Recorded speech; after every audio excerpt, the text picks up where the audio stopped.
Fala galera, mais um vídeo aqui analisando os jogos da rodada. A gente vai falar dos jogos da Libertadores, dos jogos da Copa Sul-Americana, dos jogos de Grêmio, Vasco e Cruzeiro pela Série B, mais o jogo entre América Mineiro versus Botafogo pela Copa do Brasil. E é isso, bora lá para mais um vídeo, bora lá para mais uma rodada. Vamos começar falando da Libertadores, vamos começar falando de Emelec e Atlético Mineiro. O Emelec na fase de grupos passou em segundo no grupo A, grupo que tinha o Palmeiras, o Deportivo Táchira e o Independiente Petroleiro. Já o Atlético Mineiro passou em primeiro no grupo D, grupo que tinha o Tolima, o Independiente Del Valle e o América Mineiro. O Emelec avançou às oitavas com 2 vitórias, 2 empates e 2 derrotas. Já o Atlético Mineiro avançou com 3 vitórias, 2 empates e só uma derrota na fase de grupo da Libertadores. O Atlético Mineiro que chega para essa fase das oitavas da Libertadores sem derrota 5 jogos. Esse jogo, vamos lá. Um Atlético Mineiro que vem tentando se encontrar na temporada. Contra um Emelec que está um mês sem disputar uma partida oficial. A última partida do Emelec foi no dia 28 de maio.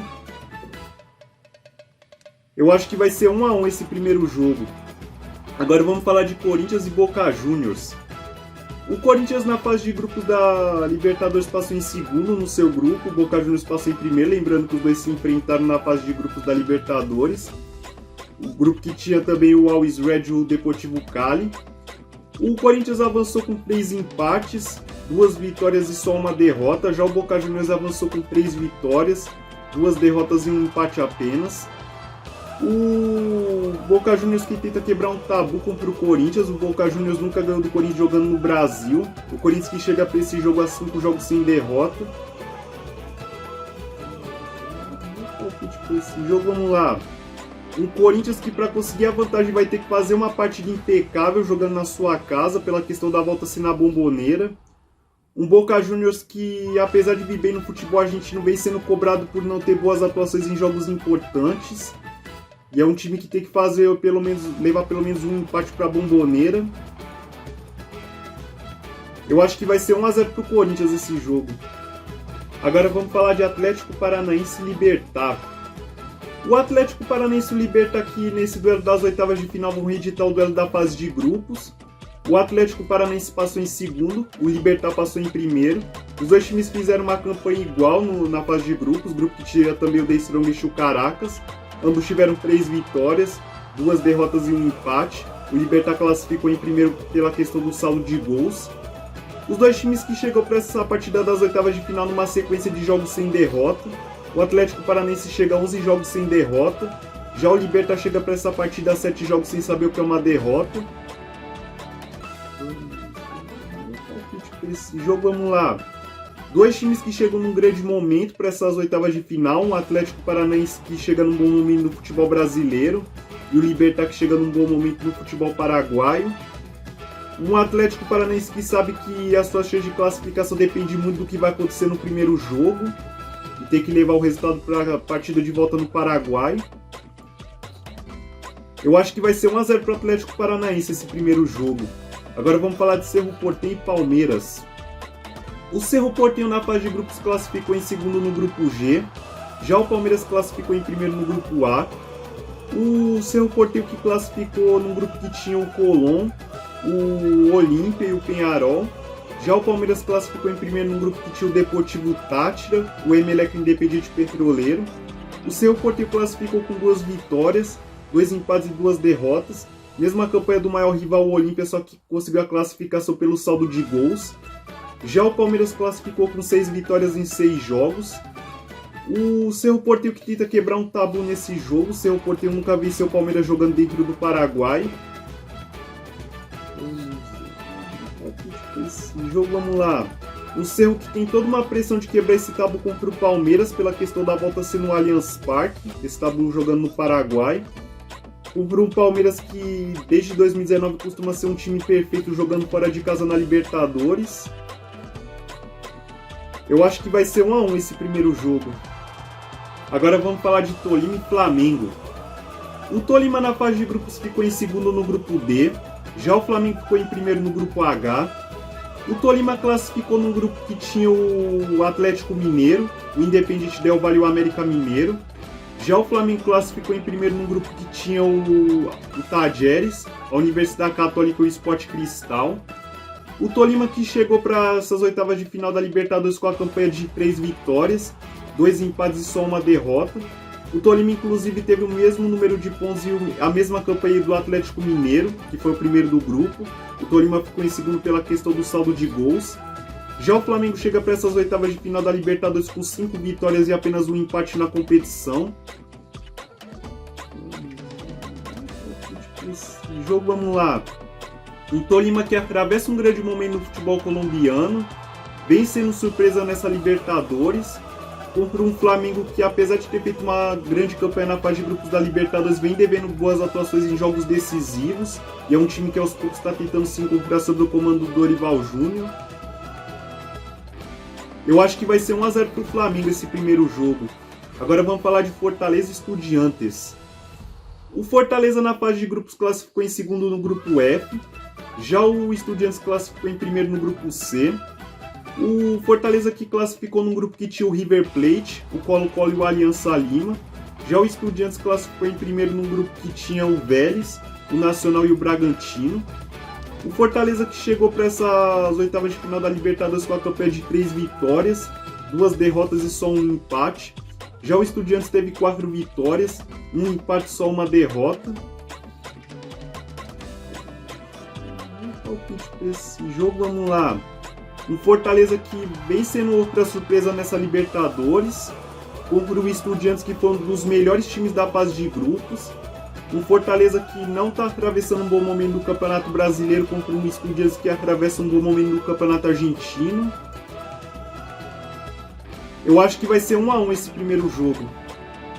Agora vamos falar da Copa Sul-Americana, vamos começar falando de Colo-Colo Internacional. O Colo-Colo classificou para as oitavas da Copa Sul-Americana após ter terminado em terceiro no grupo F da Libertadores. Já o Internacional classificou para as oitavas da Copa Sul-Americana após ter terminado em primeiro no grupo E da competição.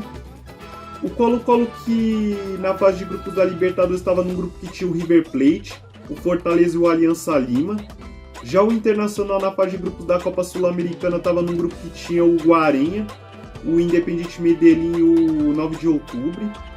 O Colo-Colo que na fase de grupos da Libertadores fez uma campanha de 3 derrotas, 2 vitórias e só um empate.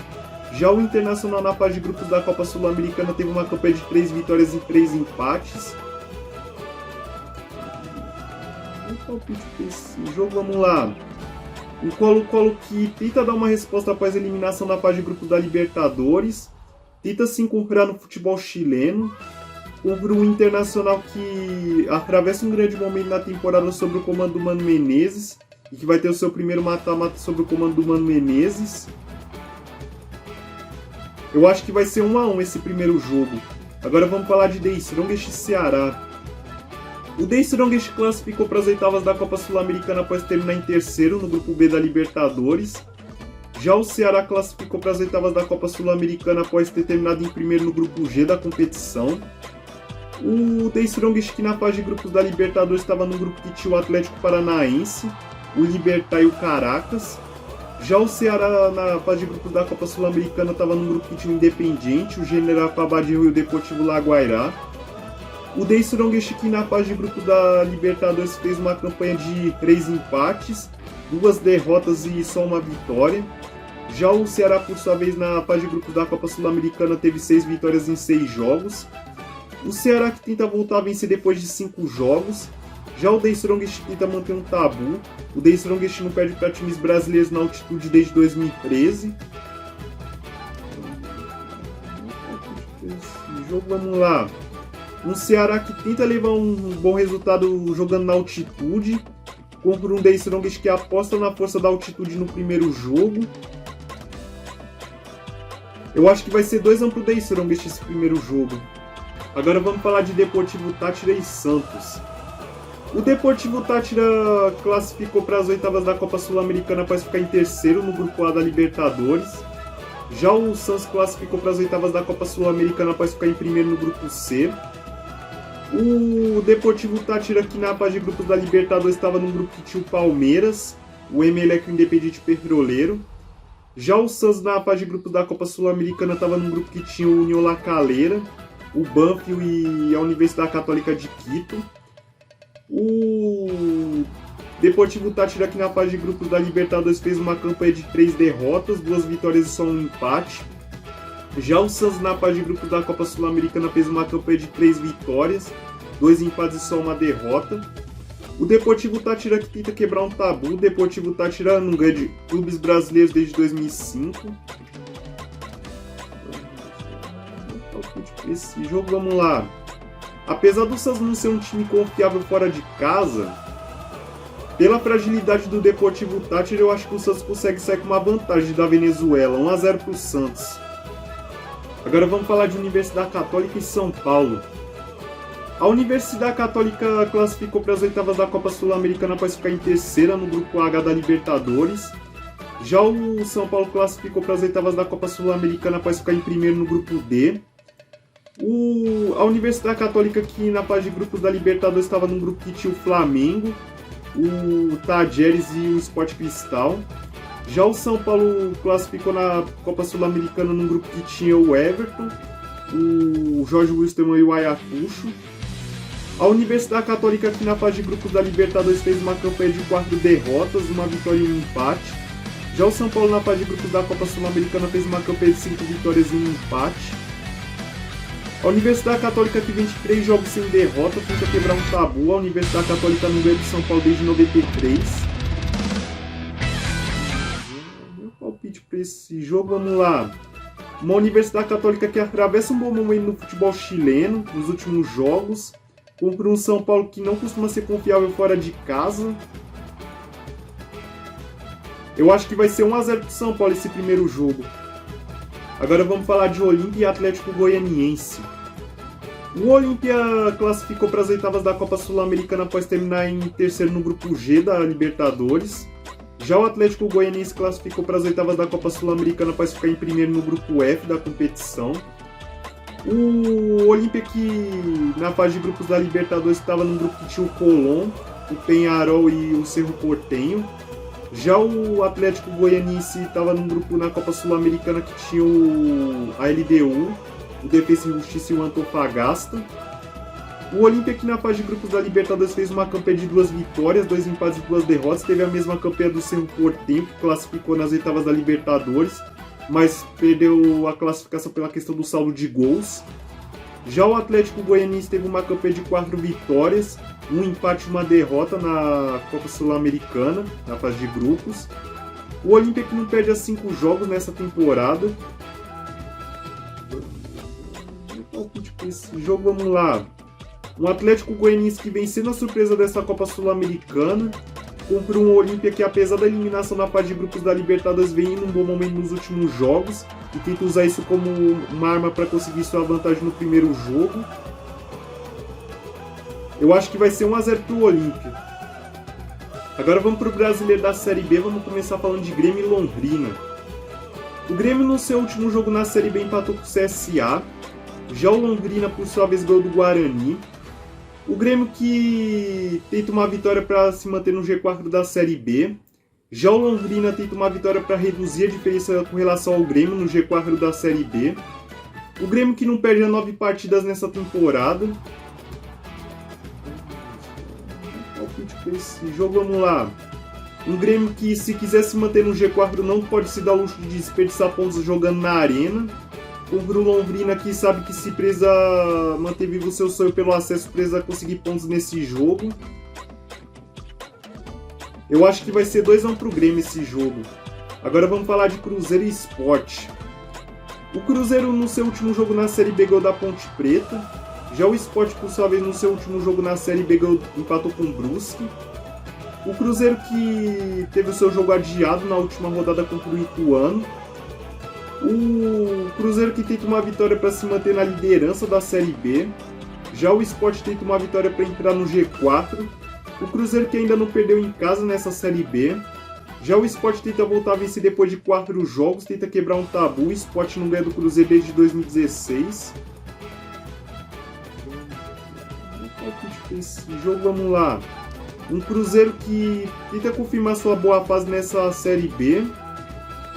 tenta se manter invicto em casa contra um Sport que precisa recuperar pontos do empate contra o Brusque em casa. Eu acho que vai ser 2-1 pro Cruzeiro esse jogo.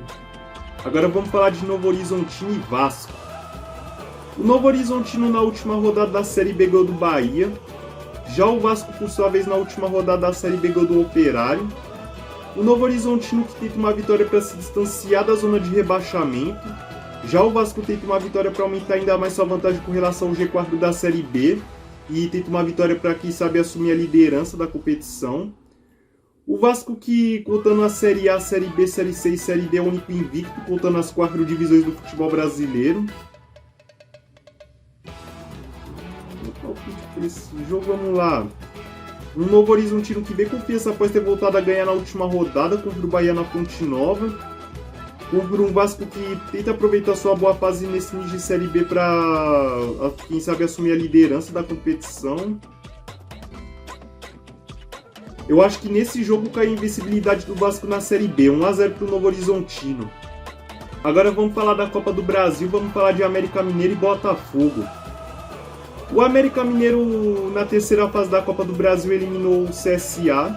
Já o Botafogo na terceira fase da Copa do Brasil eliminou o Ceilândia. Os dois times que estrearam na Copa do Brasil na fase anterior da competição. O América Mineiro que tenta voltar às quartas de final da Copa do Brasil após 2 anos. A última vez que o América Mineiro esteve nas quartas da Copa do Brasil foi em 2020. Já o Botafogo tenta voltar às quartas da Copa do Brasil após 4 anos. A última vez que o Botafogo esteve nas quartas da Copa do Brasil foi em 2017. O América Mineiro que tenta voltar a vencer depois de 5 jogos. Tenta manter um tabu. O América Mineiro não perde do Botafogo jogando em Belo Horizonte desde 2016. Meu palpite para esse jogo, vamos lá. Um América Mineiro que precisa dar uma resposta dos últimos jogos, pela questão de ser um jogo de mata-mata e pela questão de que um erro dentro de casa pode custar a classificação para a partida de volta. Contra um Botafogo que tem que levar pelo menos um empate para a partida de volta no Rio de Janeiro. O Botafogo que precisa dar uma resposta após a derrota no Clássico para o Fluminense, ainda por cima. Eu acho que vai ser 1-0 para o América Mineiro esse primeiro jogo. Bom, falamos da Libertadores, Copa Sul-Americana, Brasileiro Série B, Copa do Brasil. Deixem nos palpites, espero que vocês deixem os palpites de vocês nos comentários. E antes de terminar, agradecer como sempre a quem está se inscrevendo, deixando o like, compartilhando, comentando, que isso é importante demais para mim. Me ajuda a tentar crescer no canal e me motiva a fazer mais vídeos. É isso, boa semana, boa rodada!